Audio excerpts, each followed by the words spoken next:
দেখো, আজকে আমরা শিখব শুটের ব্যবহার। এই শুট দিয়ে কতটা ধরনের বাক্য তৈরি করা যায়, সব ধরনের বাক্য আমরা শিখব। তাই শিক্ষার্থী বন্ধুরা, তোমরা যারা ইংরেজি কথা বলতে চাও, বাক্য তৈরি করতে চাও, বা তোমরা বানিয়ে লেখা শিখতে চাও, তাদের জন্য আজকের ভিডিওটি যথেষ্ট গুরুত্বপূর্ণ রয়েছে। পরপর ধাপে ধাপে এই ভিডিওগুলো যদি তোমরা দেখো, তাহলে তোমাদের বিশেষ কাজে লাগবে।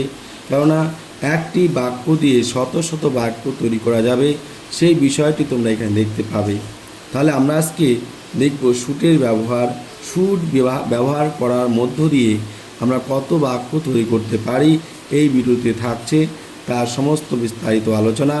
তাই আশা রাখছি তোমরা শুরু থেকে শেষ পর্যন্ত দেখবে, এবং যারা চ্যানেলে নতুন এসেছো তারা চ্যানেলটি এখন সাবস্ক্রাইব করোনি, তো অবশ্যই চ্যানেলটিকে সাবস্ক্রাইব করে নেবে, পাশে থাকা বেল আইকনটি ক্লিক করে নেবে। এই ধরনের যত ভিডিও আছে সমস্ত ভিডিও তোমরা পেয়ে যাবে।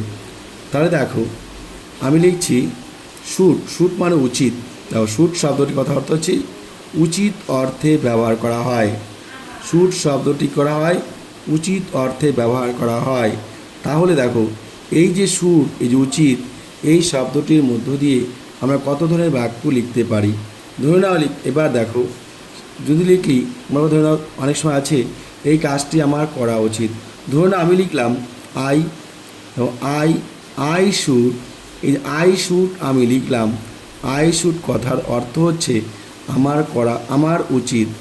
আই শুড মানে হচ্ছে কি, আমার উচিত। তাহলে দেখো শিক্ষার্থী বন্ধুরা, লিখলাম কি আই শুড, আমার উচিত। এবার যদি বলা হয় আমার কাজ করা উচিত, যদি তুমি বাংলায় বলতে যাও যে আমার কাজ করা উচিত, কী বলবে?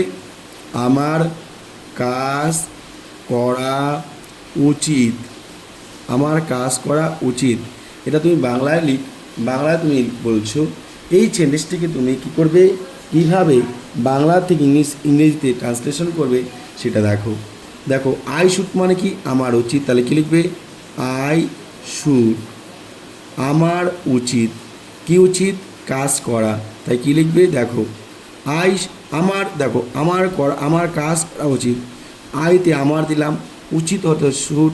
আমরা কি বলছি, বাংলাতে ইংরেজি করতে গেলে প্রথমে সাবজেক্টটার ব্যবহার হবে, তারপরে শেষ থেকে সামনের দিকে চলে আসবে। তাহলে আই বলতে এখানে আমার শব্দ আই বসালাম, উচিত অর্থে শুড বসালাম, করা অর্থে কী আসবে? ডু। করা অর্থে কী আসবে? ডু। আর কাজ করা অর্থ আসবে দ্য ওয়ার্ক, যে আমার কাজটি করা উচিত। তাহলে দেখো কত সহজ। এবার ধরে নাও আমি লিখলাম আমার যাওয়া উচিত। কোথায়? বললাম আমার বাজারে যাওয়া উচিত। লিখব আমার বাজারে যাওয়া উচিত। আমার বাজারে যাওয়া উচিত। দেখো, একটা সেন্টেন্স লিখলাম। যে অনেক সময় আছে আমরা কোথাও দাঁড়িয়ে গল্প করি, তখন অনেক সময় আমরা বলি, অনেক সময় আমরা কাজে ব্যস্ত থাকি, ওখানে গল্প জমে ওঠে। তখন আমরা সেই গল্প থেকে যখন চলে আসি, যে কী রে যাচ্ছিস কেন, তখন আমরা বলি আমার একটু কাজ আছে। আমার কোথায়? আমার বাজারে যাওয়া উচিত।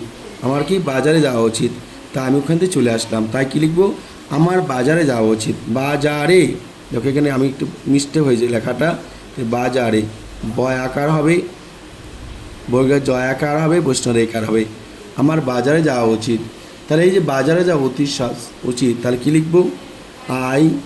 এবার উচিত মানে শুট। উচিত কথা অর্থ হচ্ছে শুট, লিখলাম শুট, SHOUT শুট। এবার যাওয়া ইংলিশ কি? গো। তাহলে আই শুড গো। কোথায় যাব? বাজারে। লিখব টু। কেন টু হবে? ওই যে বাজারে বিভক্তির জন্য টু। কোথায় যাব? মার্কেট। MARKET।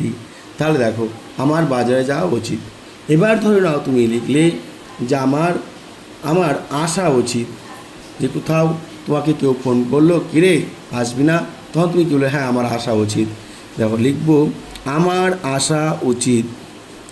আমার আসা উচিত। তাহলে এই যে আমার আসা উচিত জিনিসটা কীভাবে তুমি লিখবে? আমার আসা উচিত। তাহলে আমার কী এখানে লিখবে? আই। উচিত অর্থে কি? শুট। উচিত অর্থে কী হবে? Shoot, SHOUT shoot. এবার দেখো, আমার আসা উচিত মানে আমার উচিত কি? আশা। আশা ইংলিশ কি? কাম। তাহলে আমার আসা উচিত। এবার ধরে নাও অনেক সময় আছে যে বাড়িতে কেউ নেই, আমাদের রান্না করে খেতে হয়, তখন বলা হয়, অনেক সময় বলা হয় যে আমার আজকে রান্না করা উচিত, যে আমার আজকে দেখো আমার আজকে রান্না করা উচিত, আমার আজকে রান্না করা উচিত। লিখলাম আমার আজকে রান্না করা উচিত। তাহলে দেখো প্রথমে কী আসবে, সাবজেক্ট আসবে আই, সবার শেষে কী আছে উচিত, উচিত অর্থে কী ব্যবহার করা হচ্ছে শুড। তাহলে দেখো শুরু থেকে শেষ পর্যন্ত আমার যেতে হচ্ছে আই আই, এই যে আমার বলতে আই শুড মানে কি উচিত, কি এবার কি আছে রান্না করা, রান্না করা উচিত কি কুক, রান্না হলে কি কুক, আই শুড কুক, আমার রান্না করা কি উচিত, তাহলে আমার রান্না করে কবে আজকে, তার টুডে, তাহলে আমার আজ রান্না করা উচিত, আমার আজ কী হলো রান্না করা উচিত। তাহলে দেখো তাহলে কীভাবে একটা ইংরেজির থেকে একটা বাংলা সেন্টেন্স বাক্যকে ইংরেজি সেন্টেন্সে পরিণত করা হচ্ছে, ঠিক এই নিয়ম অনুসরণ করে আমরা কিন্তু যে কোনো বাংলা বাক্যকে ইংরেজিতে ট্রান্সলেশন করতে পারি। মনে রাখবে প্রথমে সাবজেক্ট বসাবে, সাবজেক্ট বসার পরে তোমরা শেষে চলে যাবে, তারপরে ধীরে ধীরে তুমি সেই শেষ থেকে অর্থাৎ ডান পাশ থেকে বা পাশে চলে আসতে থাকবে, বসিয়ে যাবে, দেখবে তোমার বাক্য গঠন হয়ে গেছে। এবার ধরে নাও এখানে লিখবো যে আমার লেখা উচিত, আমি এটা আমার লেখা উচিত, কি লিখলাম আমার লেখা উচিত, লিখবো আমার লেখা উচিত। দেখো একটা সেন্টেন্স লিখলাম একদম সোজা, আমার লেখা উচিত। তাহলে এই সেন্টেন্সটা কী হবে, আমার লেখা উচিত, লিখবো কি লিখবো, প্রথমে লিখবো আই মানে আমার, উচিত অর্থ কি শুড, উচিত অর্থ কী হবে শুড, তাহলে আই শুড কী করা উচিত লেখা উচিত, তাই লিখবো রাইট, লিখলাম আমার লেখা উচিত। এবার লিখবো আমার একটা গল্প লেখা উচিত, কী লিখবো আমার একটি গল্প লেখা উচিত, যদি তাই হয় কী লিখবো আমার একটি গল্প লেখা উচিত, আমার একটি গল্প লেখা উচিত, আমার একটি গল্প লেখা উচিত, এটা কিন্তু হবে। তাহলে আমার একটি গল্প লেখা উচিত, তাহলে কী হবে এই যে আমার আই লিখলাম আই, উচিত অর্থ কী হবে শুড, উচিত অর্থ কী শুড, তোমাদের আমি প্রথমে বলে নিয়েছিলাম শুড মানে কি উচিত, তাই আই শুড মানে আমার উচিত, কি লেখেন কী করা লেখা, লেখা ইংলিশ কি রাইট। দেখো আমি কিভাবে তৈরি করছি, তোমরা এরকমভাবে হাজার হাজার বাক্য তৈরি করতে পারবে। দেখো আই মানে আমার, উচিত মানে শুড, তারপর কি লেখা রাইট, কি একটি একটি গল্প, এ মানে একটি, তারপর কি একটি গল্প মানে এ স্টোরি। তাহলে এরকমভাবে যদি আমরা বাক্য তৈরি করি তাহলে দেখবে হাজার হাজার বাক্য তোমরা তৈরি করতে পারবে, কোথাও তোমাদের ভুল হওয়ার চান্স থাকবে না। দেখো এবার লিখলাম আমার তার সঙ্গে কথা বলা উচিত, ধরে লিখলাম আমার তার সঙ্গে কথা বলা উচিত, আমার তার সঙ্গে কথা বলা উচিত, আমার তার সঙ্গে কথা বলা উচিত। এই যে একটা দেখো সেন্টেন্স লিখলাম আমার তার সঙ্গে কথা বলা উচিত, তাহলে কি দেখো এই যে আমার মানে আই, এখানে আই লিখলাম, উচিত অর্থ কি শুড, উচিত অর্থ কি শুড, তাহলে লিখলাম আই শুড, ঠিক আছে।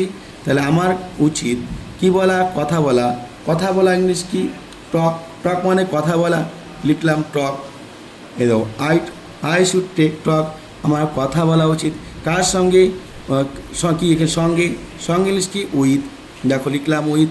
এবার কি আছে তার, এখানে হতে পারে দেখো এখানে কার সঙ্গে উইথ হিম কিংবা হার, হ্যাঁ যদি ছেলে হয় হিম, যদি পুরুষ হয় হিম, আর মহিলা হলে কী হবে হার, উইথ হিম কিংবা হার। তাহলে এই দেখো আমরা শুডের ব্যবহার করার মধ্য দিয়ে কত সুন্দরভাবে এতগুলি সেন্টেন্স তৈরি করলাম।